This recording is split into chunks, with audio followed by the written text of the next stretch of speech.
Thank you so very much for your attention and welcome to Pequot Library. I'm Stephanie Coakley, the director here at the library, and it is my distinct honor and pleasure to welcome you all to this evening's program and introduce our guest speaker, George Miles. Before I do so, there's a number of people that I'd like to first recognize in the audience, beginning with a group of our board members who are here. Sean Kelly, I'm looking at, president of the board, is with us. I saw Doug Freed. Nelson North, thank you, Beth. Lynn Laukoff is here, and so I wanted to recognize those special guests, as well as Beth Bowden, you as our special collections consultant for some time, and really the one who instigated this annual custom now of Pequot Library calling back items from the Beinecke. And so Beth, thank you so very much for initiating that about 5 or 6 years ago now. And so as the thank yous, I first would like to recognize and thank Board of Trustee member John Herzog, who I don't believe is with us tonight, but John, in his great kindness and dear ways, was most generous to lend a number of items that are included in the exhibition. So I wanted to thank John Herzog for that. And of course, Dr. Jamie Cumby, our special collections librarian, who yet again has knocked it out of the park. This exhibition is her brainchild in everything from the title to really tightening the themes that were started years ago now with Beth and me. And also George 2 years ago, we started talking about the formation of this exhibition, Riot, Sedition, Insurrection, the Road to the American Revolution. And so I thank Jamie so very much for her scholarship and her research and writing of the labels. And of course, it, as always, is a team effort at Pequot Library, and I'd like to recognize the entire professional staff here at the library who rolled up their sleeves and got right into it to put on this show. And I thank you all so very much for all that you've done to make the exhibition happen. And most of all, Jen Pratt, where are you? Jen Pratt works at the library. Jen is hard at work videotaping tonight's program. Jen serves as our communications manager, but during these times of the year when we're changing over into a new exhibition, Jen lends her exhibition design eye. And so what you see here this evening is really the brainchild of Jen's creativity in the form of pulling it all together visually, but also, most of all, the beautiful reproductions that you see here, which are the title pages of a number of items from our collection that Jen has beautifully photographed and mounted and framed and hung and done so much more. And so I thank Jen so very much for her efforts in that realm. And so I think it's time to turn things over to George. For those of you that have not had the great opportunity to hear from George before, he joins us from Yale University's Beinecke Library of Rare Books and Manuscript. And George has been at the library for a while, let's say. And by far, I say with much confidence, George is the most qualified individual to address the holdings that are on long-term deposit at the Beinecke. And we thank you so much for your time. And if I may just go off a little bit before we turn things over to George, I hope you all agree with me that this is a bit of a momentous occasion, because what we've done here this evening is reunite a selection of the Monroe Wakeman Holman collection that has been a long-term deposit at Yale's Beinecke since the late 50s, early 60s. They are now paired with a number of items, all related to the American Revolution, a number of items from Virginia and Elbert Monroe, our lead founders, of course. And so we are honored to open this exhibition. I would invite you now at this time to join me in welcoming George Miles.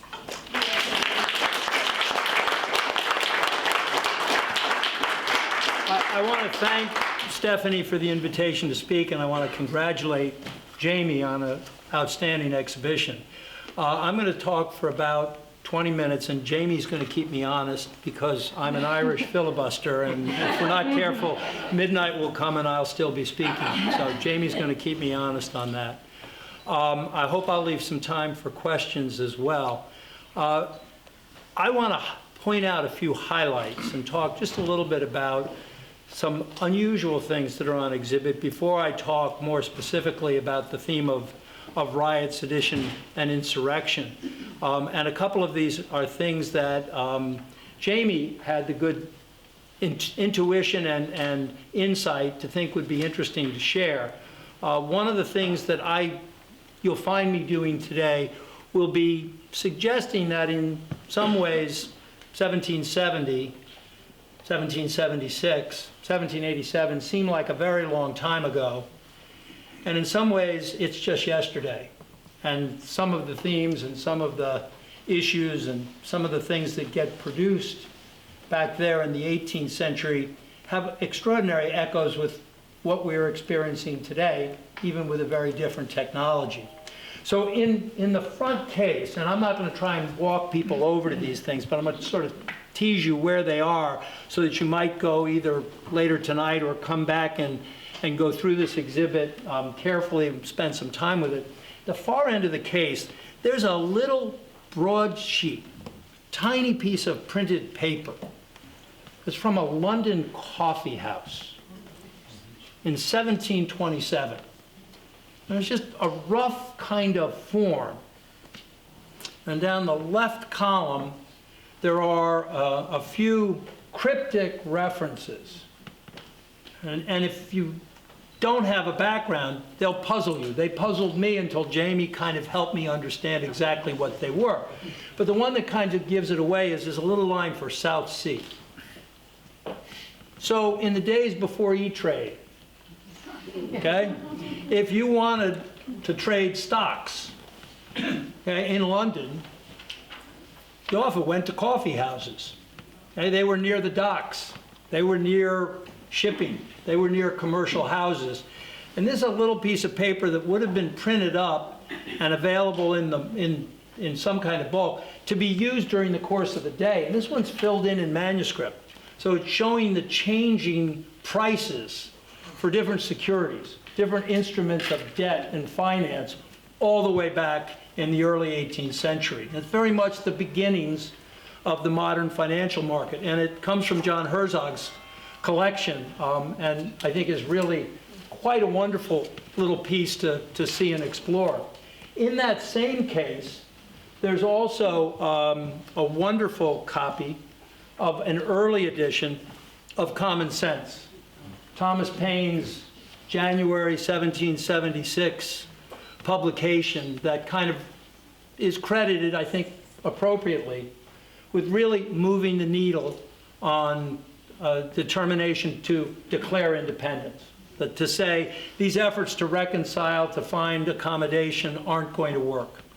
And we need to move on. And what's interesting about that copy is it's done by one of my favorite Connecticut printers of the 18th century, somebody who I keep wanting to have time to study and learn more about, but a guy by the name of Timothy Green, who ran a press in New London, and then also ran a press for periods of time in New Haven. And Green is one of those kind of colonial printers who got on board with the idea of independence and colonial rights and eventually independence, and is frequently among the first printers in New England and in the country to be reprinting tracts and news from other parts of the country. So this edition of Common Sense is not from the Beinecke deposit. This is actually kept here at Pequot, here in Southport, and as Jamie and I discussed ahead of time, if you want to see it, if you want to read it in its 18th century form, you just need to plan ahead about a week and get in touch with Jamie and make arrangements to find a time that can work for her and for you to come in and consult these things. There's one more item in that front case that I'll speak to. And I'm actually not going to address the particular volume, but I want to talk about the printer. There's a piece in the case which is an argument, I believe, by an Episcopalian minister who's more kind of to the loyalist side than to the rebel side. He's from New York. New York was one of the areas in which there was an extraordinary tension between rebels and loyalists, between Whigs and Tories. A large number of New Yorkers, particularly from the Mohawk Valley, were devoted to the British Crown and were not interested in independence. And there were folks in New York City who had similar impulses. They had a very different relationship or view of the empire, perhaps, than many of the folks in Boston. And it's published by a guy by the name of Rivington. And I've forgotten Mr. Rivington's first name. Jamie, do you remember? James? I think it may be James Rivington. James Rivington published a newspaper in New York which most Boston patriots referred to as the New York Lying Gazette. They accused Mr. Rivington of what we would call today fake news. And he was notorious as a Tory, and eventually gets kind of, I think, arrested on concerns for his loyalty. And yet, interestingly, there's been scholarship in recent years that suggests that Rivington was actually part of one of Washington's spy rings in New York City. So I think the jury is out. But here's another example, again, of something you can come and consult right here in Southport. So I'll point out one more piece that's hanging in facsimile on the wall. It's a facsimile, a photographic reproduction of a Connecticut government document. So it's a government decree that the legislature is meeting, and they've passed a law, and in order to make people aware of that and to spread it, they go ahead and have it printed up. And it's done on a single sheet of paper that gets folded, a folio sheet. And primarily, the text is primarily on the first page and runs a little bit to the inside.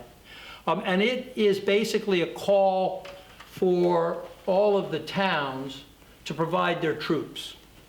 So one of the things we're going to talk about in a few minutes is the difference between a standing army and a militia, and the different places that those played in British and American sensibilities in the 1770s.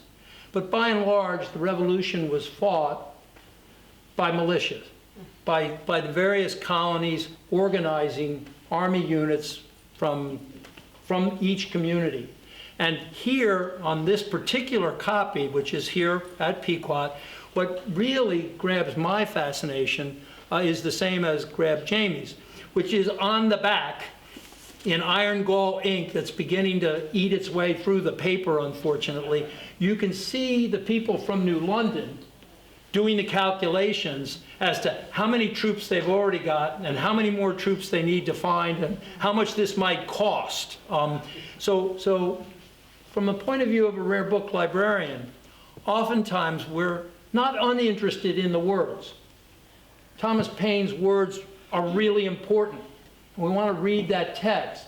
But it's also fascinating to think about, how did those words get to somebody? You know, what were the forms? You know, where was it printed? When? On what kind of paper? Do we know how many copies might have gotten out? Or what happens when something gets printed? What do they do? They grab that law from the colonial printer and they go to work on it. And so there's no other copy like that. There's none other piece quite like that. And it's that kind of combination, even back to the London Coffee House, of it being filled in hand. And that intersection between print and manuscript is really key.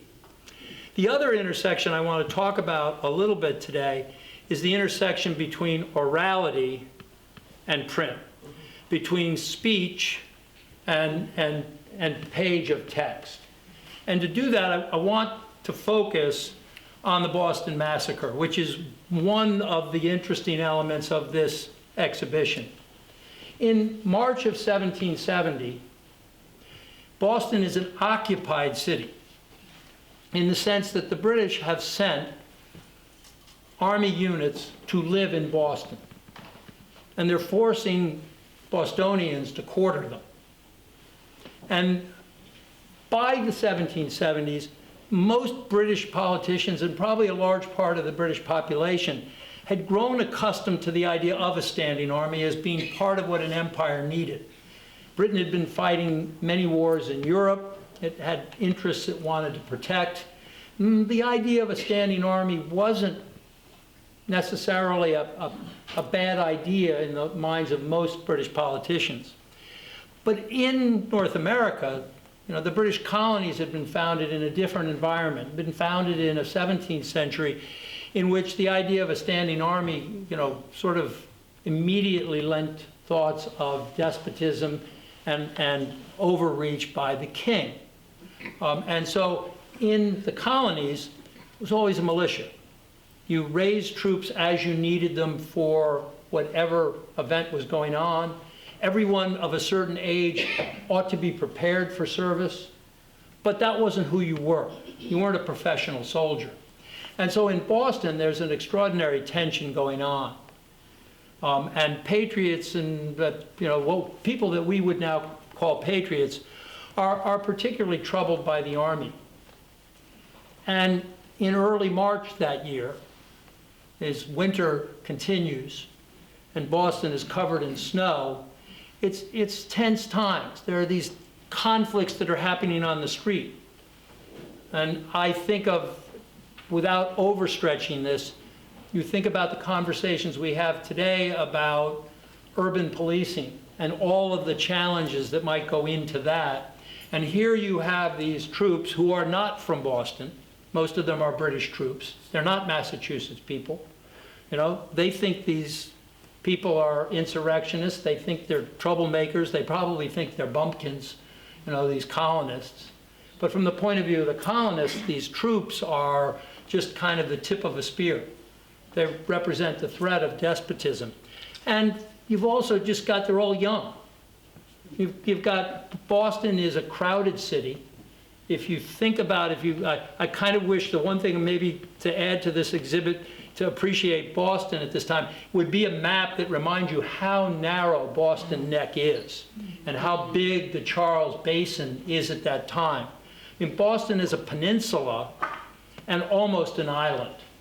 And it has been the biggest city in America for 30 years, but it's going through hard times.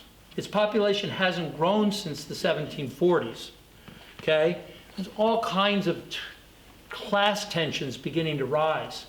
And so you're walking through the crowded streets of Boston, and there are young men who probably aren't making as much money as they want. They probably don't have a family yet. They're going to be a little bit rambunctious, and they run into an army officer, and words get spoken. Insults get exchanged. And on the night of March 5th,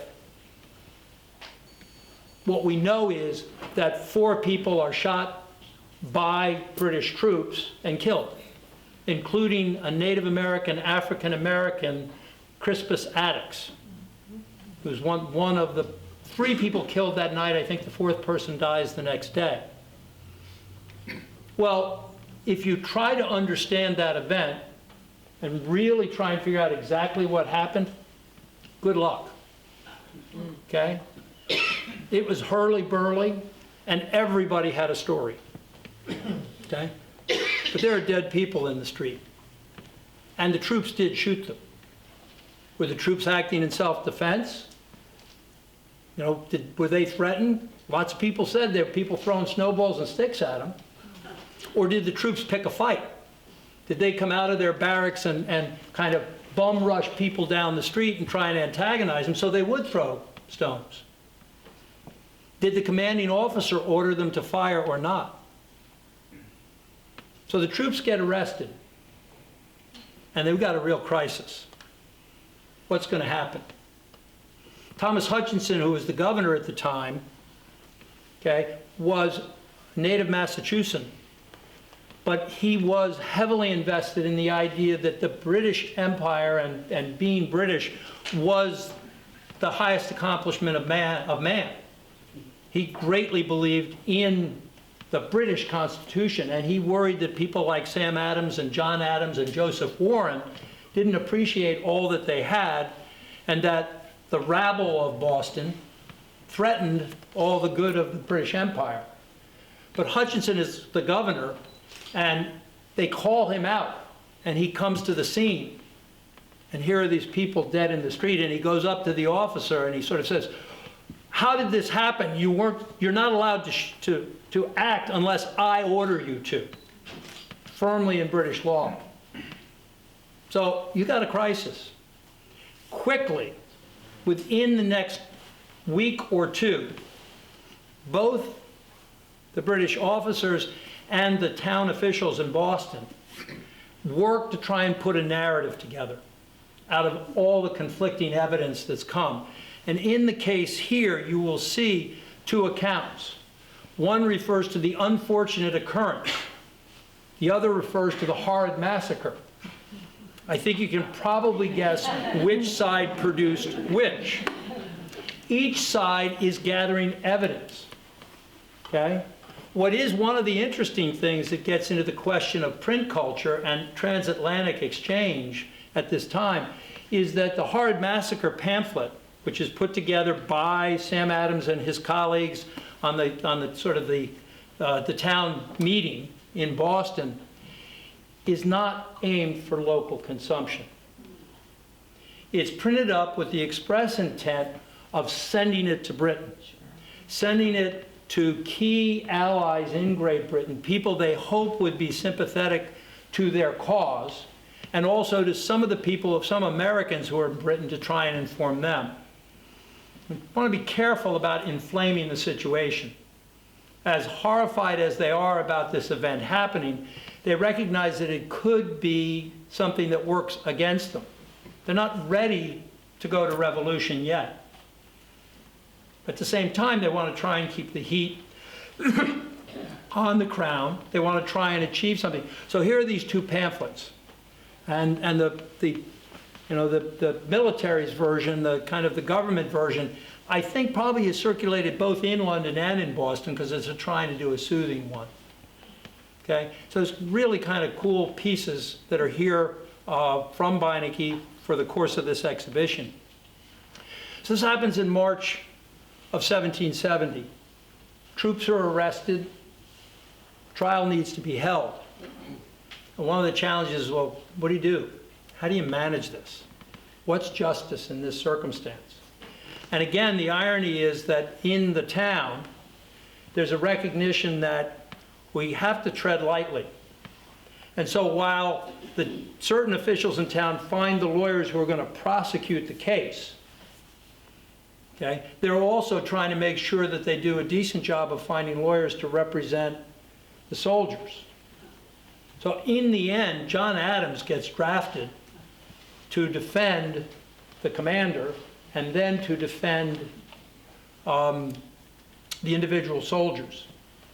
And they hold the trial of the commander first because if he ordered his men to fire, they have a defense. And if he ordered them to fire, he's responsible for the murders. If he didn't order them, then they might be individually responsible. And Adams walks a fine line, and they pull together enough evidence to suggest that there's really no clear evidence that the officer gave a command fire. He's declared innocent. Next come the trials of the soldiers. And there, one of the interesting things, one of the kinds of pieces in which history can be ironic, is that Adams tries to walk a fine line between defending the town of Boston and the fine citizens of Boston and the troublemakers who forced these soldiers to shoot them. And he's kind of back and forth about how this is an imposition on the town of Boston. All of these troops, this is causing tension. This is a problem. One of the key sources of this whole horrid event was in a bad policy.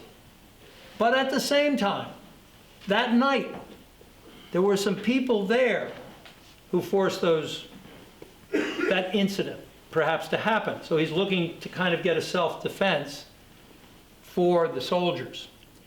One of the ways he does this is he keeps emphasizing the role that Crispus Attucks plays in this. You might imagine why. Now, 50 years later, 60 years later, Crispus Attucks' role in this is dramatically transformed by abolitionists who come to see him as like the first patriot, the first person to give his life for freedom, okay, and are emphasizing his African American heritage for that. But in John Adams's case, he's probably playing on jury sensibilities that could kind of say, well, I'm not convicting my people of having been riotous or seditious or insurrectionist. It was this troublemaker. And there's a pamphlet, there's Adams's defense is one of the items that's out.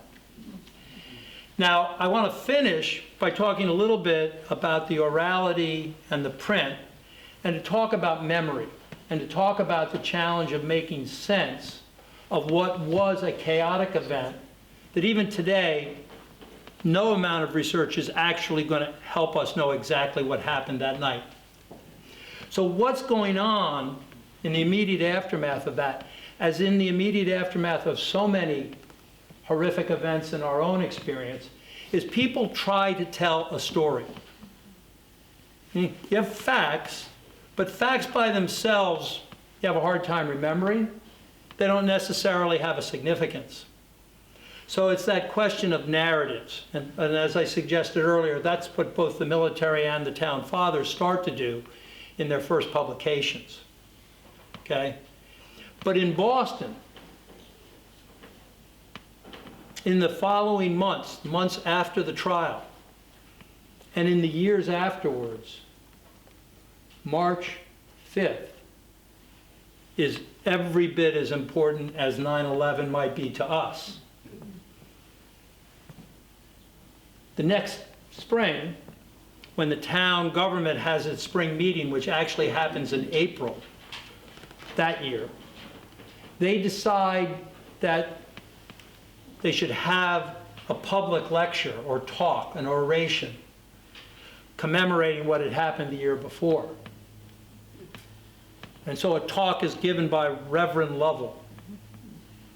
And it's a pretty moderate talk. Tensions are still high, okay? The soldiers have gotten off except for 2 who got manslaughter and a minor kind of slap on the wrist. So, Lovell's talking about, in broad terms, the challenges of freedom and the problems of a standing army. It passes. But tensions continue to grow between the Crown and the colony. And by the next year, politicians in town are thinking ahead. They arrange to have the spring meeting, the town meeting. Tell me what day? March 5th. And for the next decade, Boston town meeting convenes on March 5th. And every March 5th, there's an oration. And that second year, they ask a local doctor, Joseph Warren, who was a little more radical than Reverend Lovell. And I want to quote from a fabulous book. This is not my original research, but I want to read his tome. He says, "The fatal 5th of March, 1770, can never be forgotten. The horrors of that dreadful night are but too deeply impressed on our hearts. Language is too feeble to paint the emotions of our souls when our streets were stained with the blood of our brethren, when our ears were wounded by the groans of the dying, and our eyes were tormented with the sight of the mangled bodies of the dead. When our alarmed imagination presented to our view our houses wrapped in flames, our children subjected to the barbarous caprice of the raging soldiery, our beauteous virgins exposed to all the insolence of unbridled passion, our virtuous wives endeared to us by every tender tie falling a sacrifice, anguish and despair ending their wretched lives by their own fair hands. You can see insurrection and sedition coming. The next year, the town meeting tries to get John Adams to give the talk. And Adams is smart. He says, I'm not going there. I defended those guys. I can't quite go back and match Warren, but I also don't want to go there and contradict him. So John Adams, who was all of 37 years old at this point, begs off saying, I'm too old to give an oration. And so they turn, I forget whether in that year, I don't remember who they turned to that year, but the following year, John Hancock talks. And then in 75, they turn back to Warren, who is every bit the firebrand again. Now, March 5th, 1775, that talk was all about what was just soon going to happen, and which you can see pamphlets on, which is it's a month before Lexington. And it's just a few months before Warren himself is killed in the Battle of Bunker Hill.